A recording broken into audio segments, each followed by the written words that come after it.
안녕하십니까. 오늘 지역사회 이해를 살펴볼까 합니다. 앞서 얘기했듯이 지역사회 이해는 교과목으로 있지만은 실제적으로 지역사회에 대한 교재가 거의 없다시피 하죠. 또 인터넷상으로 떠도는 그런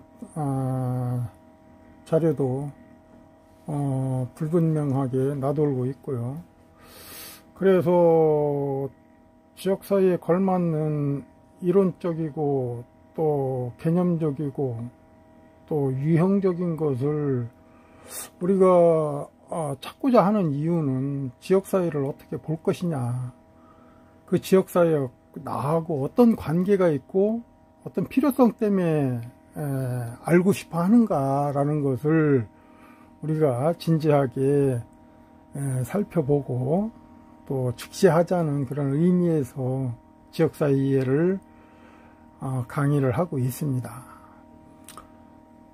다들 세월이 변한 만큼 모든 것을 빨리빨리 가야 하는 그런 과정이 있지 않습니까? 학생들은 더욱 그렇습니다. 초중고를 지나서 대학 사이에 오는데, 대학에 다니면서 또 취업을 해야 되는 중차대한 목표가 있다 보니까 학과목에 대한 이제 한밭대 같은 경우는 이공계가 많이 있죠.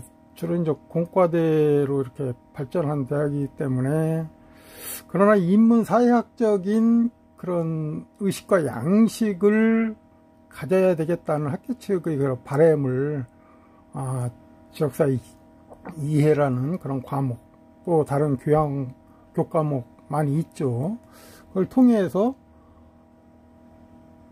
인문사회가 정답을 과연 어디서 찾을 것인가 라는 것보다도 어떤 해법을 가지고 인문사회적인 관점을 가지고서 내가 거기에 과연 걸맞고 또 주체로서의 역할을 할 수 있겠느냐라는 그런 과정을 젊은 청소년들, 특히 이제 대학생들한테 그런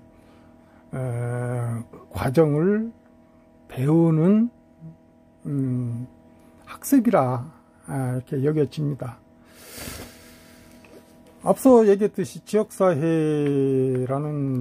그런 이해에 대해서 교과목이 없는 상황에서도 교수인 나의 입장에서는 그래도 과거에 대전에 대해서 발전을 모색해보는 그런 과정도 많이 있었죠. 그것이 이제 예전에 좀 펴낸 책이긴 합니다만은 대전 발전 길을 묻다라고 이렇게 돼 있습니다. 그래서 이것을 이제 지금 코로나19 사태이기 때문에 직접 대면 수업이 안 되고 있어서 그렇지, 이 내용 중에서도 또 학생들로 하여금 필요성이 있는 그런 주제를 같이 더불어서 학습을 해오던 터였는데, 학교에서 수업이 이루어지지 않고 비대면으로 이루어지다 보니까 이 책의 또 활용도가 또 없게 돼버렸어요. 그래서 PPT 자료를 어쨌든 만들어서 학생들한테 올려주고 하지만은, 자, 여기에 보면은 주로 주제가 그렇습니다. 예전에 쓴 거지만은 이제 세종시가 들어서면서 대전이 배후 거점 도시로서의 그런 역할을 물어봤던 거고요. 대전 지역 혁신에 관한, 또 요즘 대전도 혁신 도시가 돼야 된다라는 그런 중차대한 국면을 맞이하고 있고요. 또 선거문화 혁신을 위한 지역정당의 역할, 이런 것도 지역정당도 지역사회 이해에 가장 기묘한 주제이기도 하죠.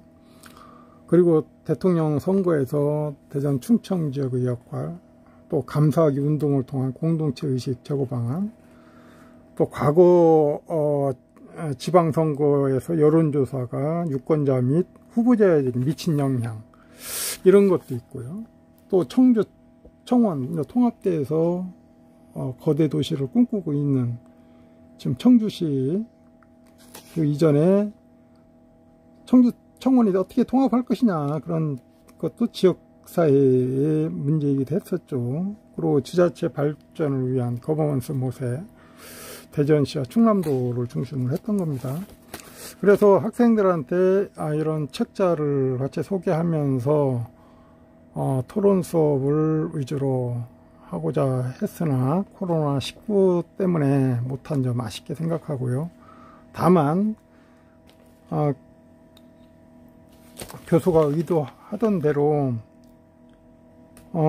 종강을 맞이해서 그래도 학생들로 하여금 교수의 목소리를 담아서 유튜브를 통해서 자료를 올리고, 또 그것을 통해서 기말 시험에 더 나은 방법을 모색해보는 그런 역할을 찾자. 애시당초 학생들한테 교수가 내준 것은 인문사회과학에서 정답은 없더라. 해법은 누구나 다 해법을 제시할 수 있습니다. 그것이 창의적인 거고 그것이 점진적인 학습 방법입니다. 그래서 자유롭고 또 공개적인 인터넷 검색을 통해서라도 과제물을 또 이렇게 한번 만들어 보고, 과제물도 매주 해왔던 건데 코로나19 때문에 매주 못하고 중간중간 하게 된 셈이죠. 그러나 여러분들이 과제물을 하면서 단지 PPT에 의존하기보다도 SNS라든가 또 검색창을 통해서 여러분들이 익히 알고 있던 거하고 또 다른 모르는 것들이 있지 않겠는가, 그것을 간단하게 글로 표현해서 과제물로 제출하는 거죠. A4 한 장 이내니까 10줄 써도 되고 반을 써도 되고 한 장을 써도 되고, 거기에는 어떤 구분은 주어지지 않습니다. 다만 여러분들의 열정을 높이 사는 의미에 있던 거지, 그것을 한 줄 썼다고 해서 너 왜 한 줄 썼냐라고 그렇게 지적은 하지 않습니다. 자유입니다. 여러분들이 검색창에 정보의 바다에 뛰어들면서, 가령 예를 들어서 우리가 중심적으로 다루었던 것이 지역혁신이라든가 도시재생이라든가 아니면 전국 축제라든가 대전 축제라든가 사회적 경제라든가 또 사회적 서비스, 일자리 관련, 이 모든 것은 지역사회가 책임지지 않습니다. 지역사회가 책임지면 가만히 있죠. 그러나 지역사회를 이해하고 지역사회를 사랑하고 지역사회를 존중한다면 어느 정도 책무를 가지고 열심히 공부하면서 지역사회를 위해서 더 발전을 꽃피울 수 있는 그런 계기를 만드는 것이 우리가 살아가는 의미가 아니겠습니까? 그런 의미에서 여러분들한테 지역사회 이해는 평생 우리가 지역에서 살아가면서 그 지역을 발현시킬 수 있는 모티브라든가 어떤 매개체를 창출하면 됩니다. 거기에 이 교과 수업의 의미가 있습니다. 자, 어쨌든 준비한 거니까 요약해서 살펴보겠습니다. 자, 지역사회의 기능과 관점을 길버트 외 두 사람이 5가지로 분류했습니다. 지역사회는 생산하고 분배하고 소비하는 곳이다. 물론 이것은 경제적인 측면에서 그렇죠. 생산, 분배, 소비.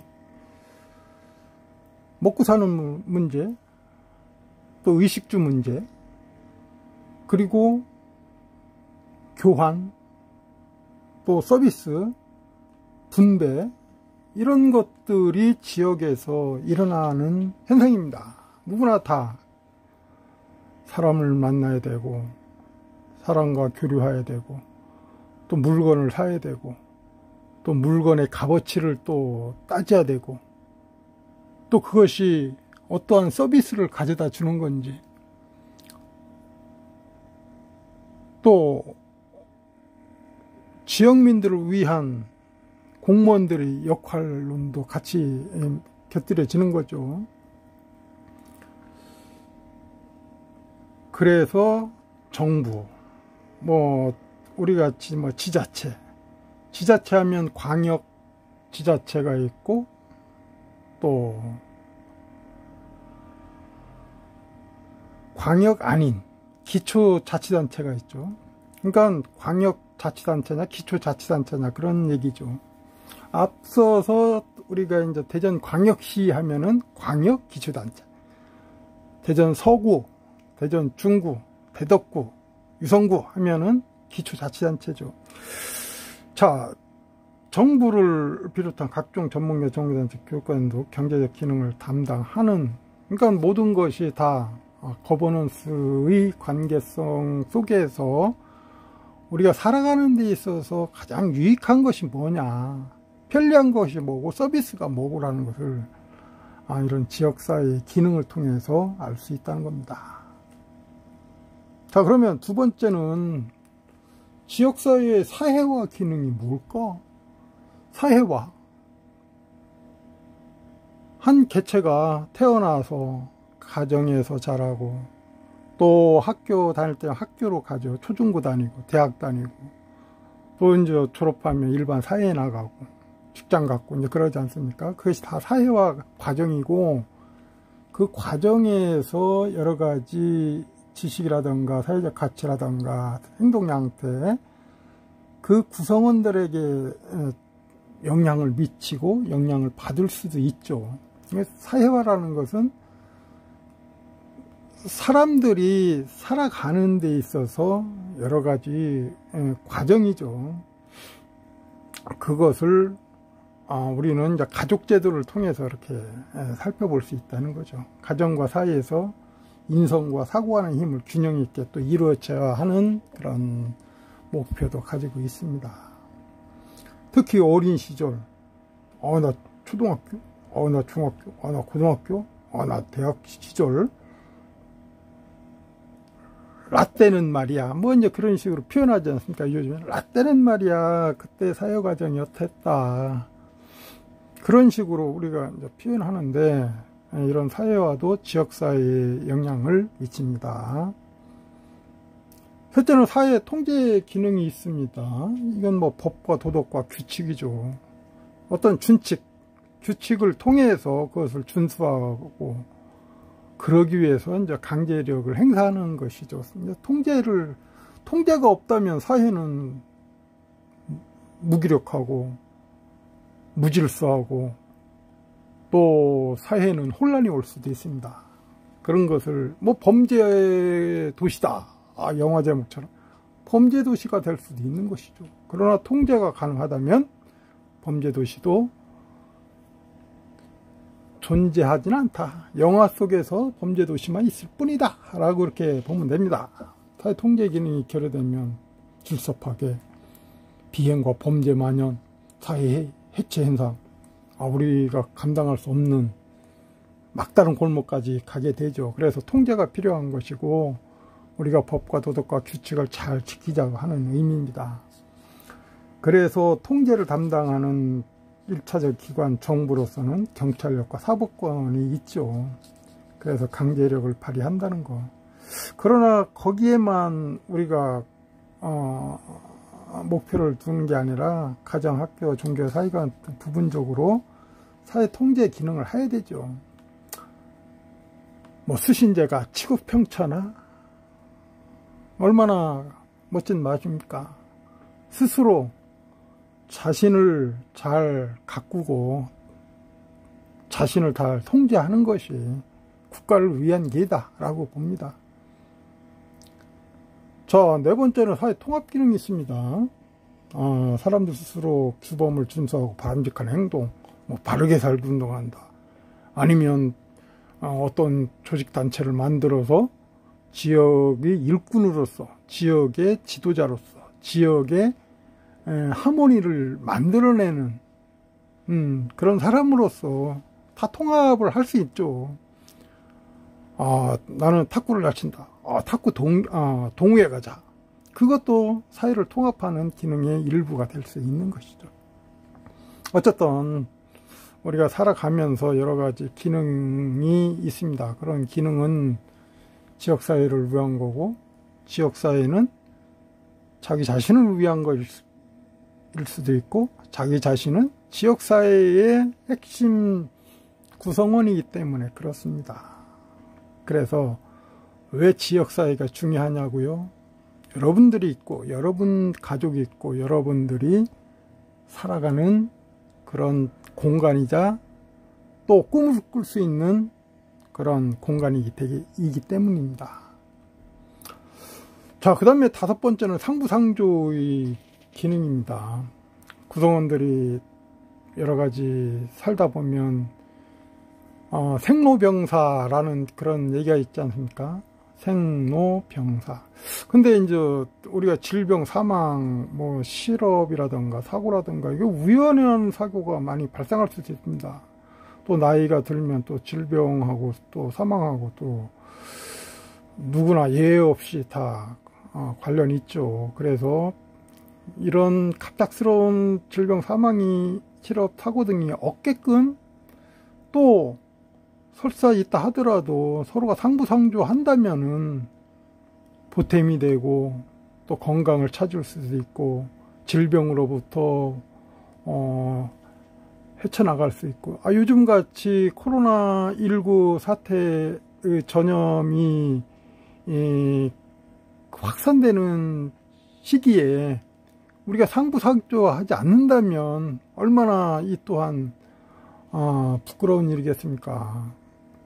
그래서 누구라도 남을 위하고, 자기 자신을 위한다는 것은 결국 남을 위하고, 가족을 위하고, 지역사회를 위하고, 그것은 상부상조의 정신이 강하기 때문에 그렇죠. 그래서 과거 가족, 친척, 동네, 친목단체 통해서 수행되었고, 현대에서는 정부, 민간, 뭐 종교단체, 뭐 여러 가지 이제 사회적인 단체, 뭐 이제 그런 네트워크를 통해서 상부상조가 이루어진다. 주로 뭐 우리가 이제 둘의 품앗이라든가 향약회, 향도 이런 것은 과거부터 있었던 것을 오늘에 되살려도 지나침이 없습니다. 선조들, 조상들이 했던 그 방식 그대로 우리가 상부상조를 하고 있는 것이죠. 그것이 하나의 문화고, 그것이 사회와 기능의 역할을 톡톡히 해냈던 것이죠.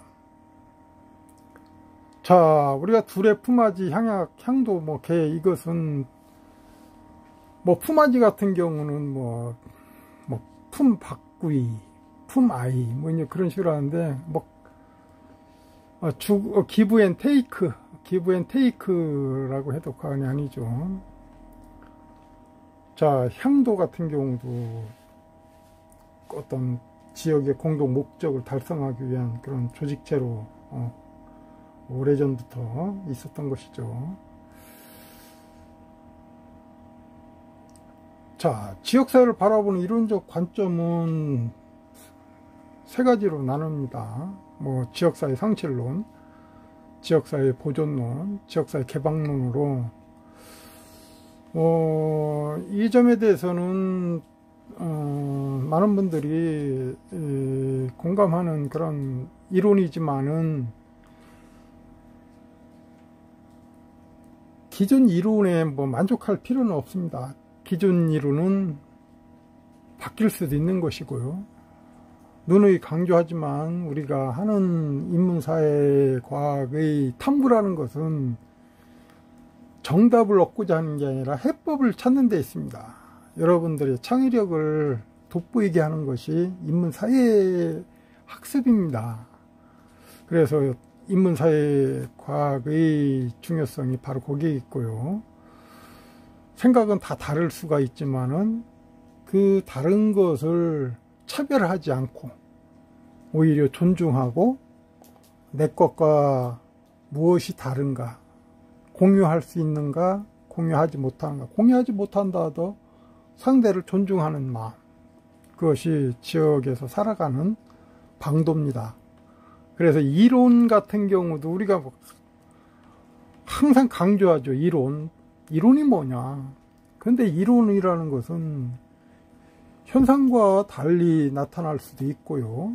또 적합하지 않고 부적합할 수도 있고 그런 거죠. 그러나 이론을 새롭게 또 만들어내라고 있는 것이지 이것이 정답이다?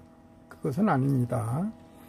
물론 큰 틀에서 보자면 상실하고 보존하고 개방 뭐 이런 세 가지로 나누는구나 라고 이렇게 인식하면 되죠. 그러나 지역사회에 대해서 상실, 보존, 개방 외에 또 다른 것이 있습니다. 여러분들 생각해 보세요. 거기에 대해서 합당한 주의 주장이 뒤따른다면 그거에 또한 이론이 됩니다. 학자들도 뭐 이론적인 경향을 많이 따라가고 그것을 가설을 내세워서 또 다른 이론을 만들고 또 다른 가설을 만들고 그것을 경험과 어떤 차이가 있는지 또 거기에 대해서 또 증명을 해내고 해야 되죠.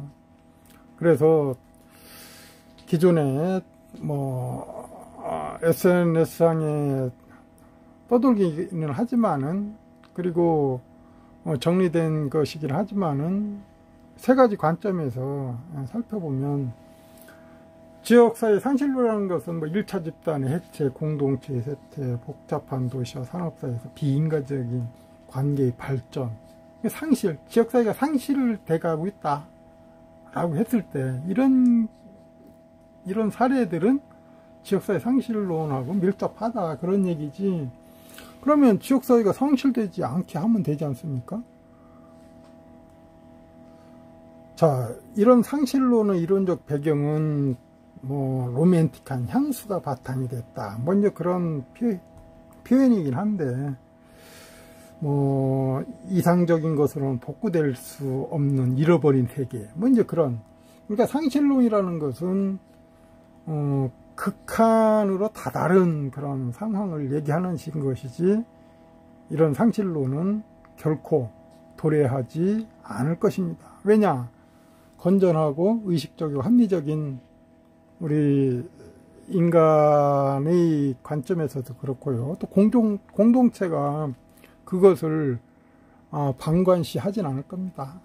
그래서 지역사회 상실론은 아주 극한적인 관점에서 보는 입장이기 때문에 좀 부정적인 그런 이론이라 볼 수 있겠죠. 이렇다 보니까 뭐 종교다 또 사회복지 제도다 이제 그런 것이 또 나오기도 하죠. 그러나 우리가 지역사회는 항시 살아있다. 지역사회는 발전하는 과정이다. 또 지역사회는 내가 앞장선다 라는 그런 관점만 가지면 이런 상실론은 맞닥뜨리지는 않습니다. 그래서 여러분들은 긍정적이고 이성적이고 합리적인 그런 생각을 가지고 지역사회에서 살아가면 좋겠습니다. 두 번째는 지역사회의 이제 보존론인데 뭐 상실론에 대한 반론으로서 제기된 겁니다. 뭐 향연, 이웃, 친구들에 의한 사회적 관계망 뭐 이것이 있다. 그렇기 때문에 지역사회는 보존되고 발전할 것이고 꽃피울 것이다 라고 이렇게 좀 긍정적으로 보는 관점이죠. 그리고 지역사회 개방론이라는 것은 지역사회에 대한 제3의 대안으로 이렇게 많이들 얘기를 합니다. 사회적 관계망 관점에서 비공식적인 연계를 좀 강조하는 경향은 있습니다만은 어쨌든 지역사회는 개방화될 수밖에 없고 개방 쪽으로 가고 있다. 누구를 위해서 개방이냐? 지역사회와 지역사회의 공유, 지역사회와 지역사회의 상생, 또 지역사회와 국가, 지역사회와 거버넌스, 지역사회와 NGO, 지역사회와 모든 것들을 같이 공유하고 소통한다면 지역사회는 발전할 수밖에 없겠죠. 긍정적인 관점에서 생각해 볼 수 있습니다. 자, 공동사회와 이익사회, 테니스의 그런 방법론이죠. 공동사회와 이익사회를 보고 있는 관점이죠. 자, 대면적인 관계, 비대면적인 관계. 요즘처럼 코로나 사태로 인해서 대면적인 관계가 못 되고 있죠. 어떻게 보면 비대면적인 관계로 이렇게 생각해 볼 수 있는데, 그것이 대면적인 관계냐 비대면적인 관계냐라고 이렇게 했을 때, 이왕이면 대면적이고, 대면적이라는 것은 서로가 만나야 되는 거고, 서로가 보여야 되고, 서로가 인사해야 되고, 이제 그런 쪽의 역할론에 방점을 두고 있습니다. 요즘 같은 경우는 이익사회가 개인주의와 계약, 합리적인 이익 추구에 기초하고 있고, 공동사회가 전통적인 관계에 기초하고 있다. 그런 좀 구시대적인 발상이긴 하지만은 우리가 공동사회와 공동의 이익을 위해서, 또 이익적인 공동을 위해서 어떻게 살아가야 될 것인가. 여기서는 테니스의 개념적인 측면은 있으나, 우리가 공동사회와 이익사회를 어떻게 공유할 것인가, 또 합리적인 방향은 또 무엇일까, 이것을 뛰어넘는 또 다른 사회는 없을까. 요즘같이 인터넷이 발전하고 SNS가 발전하고 팬덤, 그러니까 요즘 가수들도 뜨려면은 노래만 잘해 갖고 되는 게 아니라 가수를 좋아하는 팬들이 많아야 되죠. 그 팬덤 사회가 또 다른 지역사회의 개념으로 정착될 수도 있습니다. 그렇지 않습니까? 공통적인 인식과 공통적인 끼와 흥과 또 희망, 그것은 팬덤에 의해서 좌우된다고 볼 때 우리가 팬덤 사회라고 해도 과언은 아닙니다. 자, 여기까지 한 단락을 마칩니다. 감사합니다.